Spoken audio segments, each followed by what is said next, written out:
Les festes criden a la porta. El centre de València ja calfa l'ambient. Els llums, l'arbre, el naixement, no falten ni el típic soroll d'estes dates.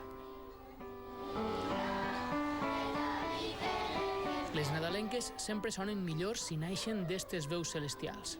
És la coral de Quart de Poblet que avui ha inaugurat la campanya Nadal al carrer, organitzada per l'Ajuntament de València. Casi 400 personas las que van a estar aquí, un poco amenizando lo que es la Navidad. L'arbre gegant és un dels atractius a la plaça de l'Ajuntament, però...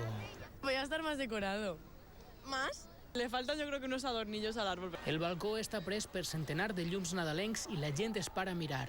I com som valencians, el Betlem el fem amb ninots de falla. La resposta és unànime. Es muy bonita, preciosa. A mí sí que me gusta. Sobre todo lo de las palmeritas y el ayuntamiento se ve súper chulo. València es prepara per a viure les nits més màgiques de l'any. Bon Nadal.